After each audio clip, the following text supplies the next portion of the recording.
Guys, I am back and I'm here with my Ada. She is the Tink sculpt by Bonnie Brown. Her reborn artist is Julia Homa from Russia. So I love this baby. She is just darling. I am going to be changing her out of this outfit into this really cute Carter's two-piece outfit. There's a footed pant with a matching top. It's so cute. So, and it's just white with it's like a white ribbed cotton material with elephants, giraffes, bears, hedgehogs. I think that's what those are. Yes. So we're going to change her into this outfit, and I'm going to do actually a requested topic from one of the comments that was recently left on one of my videos about how to work with artists on a custom order, from the perspective of, this is from the perspective of a customer, and she wanted to get my opinion because I'm also an artist and I do custom orders for my customers, and so, and I've also been on the buying side as well, doing custom orders with other artists, so she wanted to kind of get my opinion on this topic, which, yeah, so let me go ahead and just start off by saying that, and I'll do this while I'm changing Ada. The first thing I'll say is I think it's really important to have really good communication with your artist, and that doesn't mean that you have to talk, or communicate frequently or anything like that. But I think that it's very helpful, when you're inquiring about a custom, to have an idea of what you're looking for. So, if you don't have a specific, I think for me the easiest ones are, when somebody comes to me and they say, yes, I'm interested in this particular sculpt, I'd like this color hair, and it's just very, very clear from the get-go. Because I think sometimes it can take some time, to research, sculpts that could be appropriate for what they're looking for. And I can't even tell you guys how many times, I end up, kind of researching sculpts, sending links, even sending invoices, and then basically hear nothing back from that customer ever again. So it's, and that's kind of where it starts to feel like it was just a big time waste. So, so I do know it's something that, I would definitely recommend, when you're going into a custom order, if you can do your research ahead of time, that's really helpful. I think it's really hard when, as an artist, we have to educate you on the very basics, like, how much, like questions like, oh, can this doll drink in wet, when we're talking about vinyl reborns, yeah, there's usually just like, some basic questions where if you just did some homework, join Reborn Facebook groups, and just be on YouTube and watch videos and just learn about this hobby. I think it really, really helps and goes a long way. So I would avoid trying to ask like basic questions if you can help it, just to kind of, at least, because that artist is busy, and we all have, we're like, for me, I only paint dolls in my spare time, so I have a full-time job. I'm also a mom, so it's really helpful if just some of those basic questions, we don't have to spend time, kind of going back and forth about that. But I think it's okay to not know exactly what sculpt you're looking for, but I think you should know the basics of what a reborn is. Generally speaking, these are kits with with vinyl cloth, vinyl limbs and head and cloth bodies, and the artists paint the head and limbs to make them realistic. And so the feature, what you can customize is really, that's the part where the artist comes in. And so, and then also, yeah, so sorry guys, I'm like super tired. I'm trying to, I don't know if I'm being super articulate right now, but yeah, if we can kind of just avoid, answering questions on the basics, that's really helpful. I think if you come in and like generally what size of baby you're looking for, I think that's also really helpful. So whether you're looking for a preemie size baby like Ada, and I just have to show you guys her, so cute. She's just so precious. She's like really snuggly in this outfit too. Oh my gosh, she's so cute.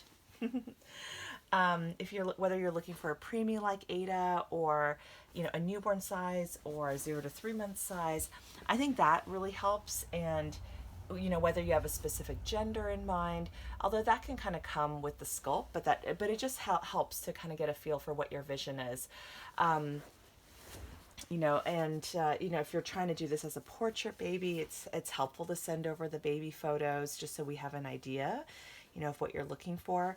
But the easiest customs are when you have a specific sculpt in mind, and you know what your hair color is, what eye color you're looking for, and things like that. And for myself, I only do painted hair for my babies, so that's something I like to just mention up front. Um, so so yeah, I mean, I think the more kind of clear you can be upfront about kind of what you're looking for, and it's helpful to send reference photos. Knowing, of course, with the caveat that that artist is going to paint the baby in her style. She's not able to replicate another artist's work, but it's okay to say, let's say it's rooted hair, that you would like the hair to look like a certain a certain baby's hair. You can send a real baby photo, for example, or send a photo of another reborn doll. So, Ada here has rooted hair. And she was a custom order, but I didn't really give Julia that much specific direction. She had actually done another Tink, and that was really helpful for me. And I love that version of Tink she had done, so I just basically requested a similar one. And then what ended up happening was this Tink became available because the sale fell through. So I just adopted her, and that's kind of what happened. But she was supposed to be a custom order originally. So anyway, that was my specific experience. In terms of how often to communicate, okay, so let's say you've agreed, you and the artist have agreed to do the custom, you've agreed on, hair color, hairstyle, what skin tone you're looking for, and all of that. Now, you're, let's say you've paid, and whether it's, you pay in full before the artist starts painting, or it's a deposit and then the balance after the doll's complete. I've worked with both types of payment plans, not a big deal.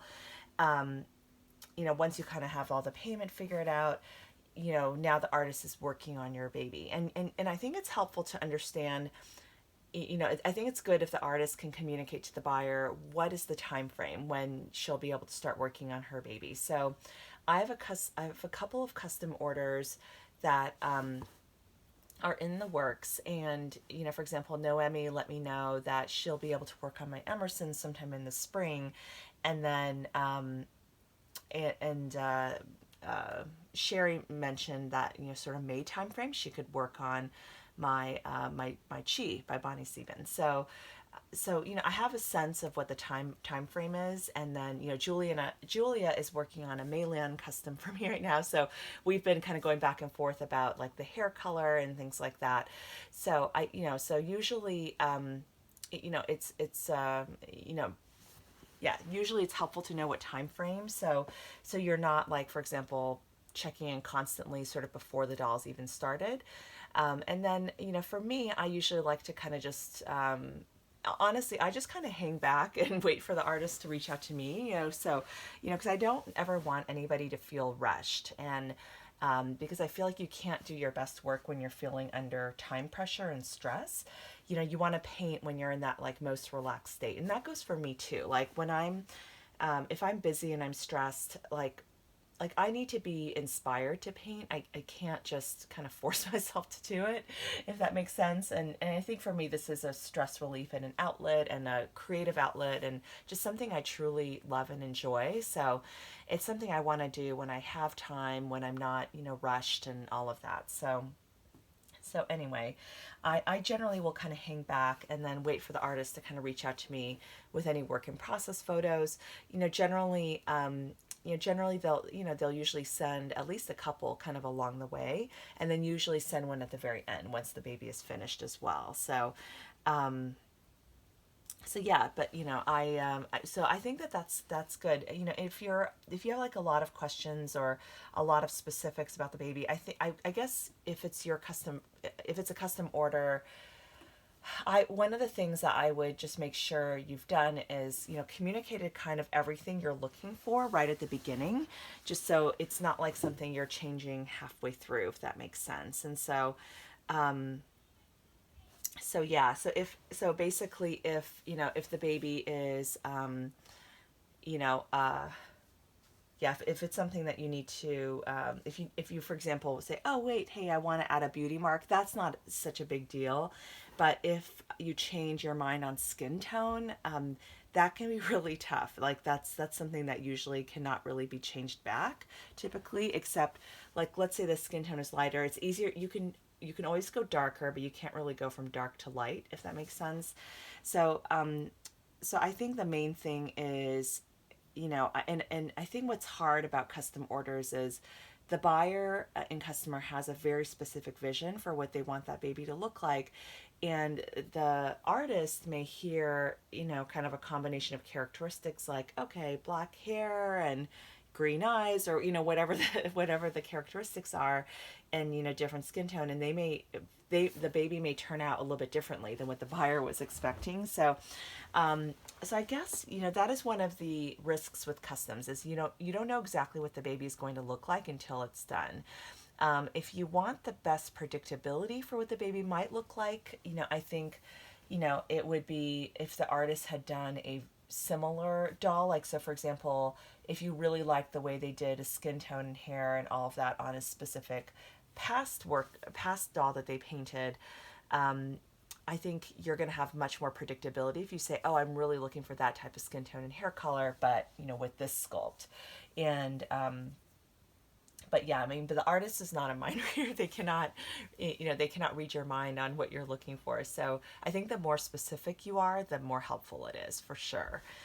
In terms of frequency of communication, like, for me, like I really don't bother my artists very much. Like I really don't. And even if the custom is over many, many months, and I think part of it is I'm just so busy myself. I don't have a lot of time to worry about the custom orders that are in the works. And I also, want to give the artist some artistic freedom. So I think it's okay, especially when you're sort of in that work in process phase and the artist is sending you photos and asking for your feedback. It's definitely okay to give your feedback, but just definitely keep in mind, what aspects of the doll are changeable at that point and what aspects really are going to be tough to change. So that would be just some of my advice there. And I'd say that one of the things like that I've been noticing a lot, like just seeing on Facebook and things like that, there's a situation, and I think these were a couple buyers that were, truly scam artists at the end of the day, but the artist finished the custom, sent the final photos to the buyer, before mailing the baby out, and then the buyer then says, oh, doll was not as described, and files a chargeback or something along those lines. And that's just like really not fair to the artist, because the buyer approved those pictures, before the baby was sent out. And so this is just really not a fair thing to do. And this happens with non-custom orders, of course, as well, in the Reborn and silicone world. So it's just something to be mindful of. And but yeah, if you're worried that you're bothering the artist too much, chances are you probably are, or you might be kind of on that fine line of kind of bothering them too much. But I think if you're checking in like every few weeks, or something like that, or or once a month, I think that's okay.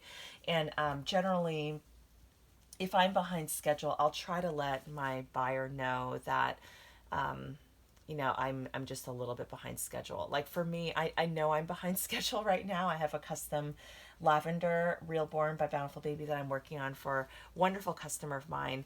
And I'm a little behind schedule because I've gotten sick 3 times in the last month and a half. It's been terrible. And so, and we're talking each time it was a fever and all of that. So it was like, I don't know if it was a full on flu, but it definitely felt like at least some kind of flu or mini flu or something like that. So anyway, yes, I know I'm running behind, and but I think that in that case it is polite to let the customer know, kind of what the new estimated time frame is. So I think that's the fair thing to do. And I don't know, you guys, I like, just going back to my whole situation with Melissa George, like I've sent her my Natalie's head. Natalie was my Lotus Sculpt by Adri Stoetti, and she's an Asian baby, and she's adorable. And her hair, some of her hair had been shedding, and so Melissa told me she would redo her hair for me. I sent her head to Melissa over a year ago, and I still haven't gotten it back, and I haven't heard anything from Melissa in the last several months. And I know she's going through a tough personal time, so I definitely want to be understanding of that. But I think it'd be great if she could just at least send me a quick email just to let me know what's going on. And so, I don't know. I've done so many custom orders with her too, but I know her life got really busy and really crazy. But, I just would like to know if I'm, kind of what's going on with Natalie's head, and is she going to work on her or not? Because I think my last communication with her, she had said she was going to work on her. This was back in like September, and now it's like it's just been a really really long time. So I'm of course I'm concerned about her, just going through a tough personal situation, but also I am a customer too at the end of the day, not just a Dolly friend. And I kind of just hope she would get me an update at some point here. So anyway, guys, so I hope that's helpful, for my viewer who was asking me that question. But I would just say, just if you're messaging your artist, I would say more than once a week or every couple weeks. It might feel like too much, because you have to think about how many customers that artist is working with. And I know sometimes it's at the beginning there are a lot of questions and there's a lot more communication back and forth, and that's okay. But I think once you've kind of decided, okay, this is the baby, this is the vision of what I'm looking for, and you and the artist agree, and I kind of just like to let them go and do their own thing and not pressure them too much, because I don't think anyone works well under that kind of stress and pressure. So it's just kind of my that those are just my thoughts. So anyway, well, I hope this is helpful, and some of you guys may have different opinions on this too, so I'd love to hear your thoughts as well. Like, how do you like to work with artists? Or if you're an artist, like, just to, if it'd be great to hear your side of things as well. So feel free to jump in and leave me a comment, and thank you guys so much for watching, and Ada is going to say bye to everybody.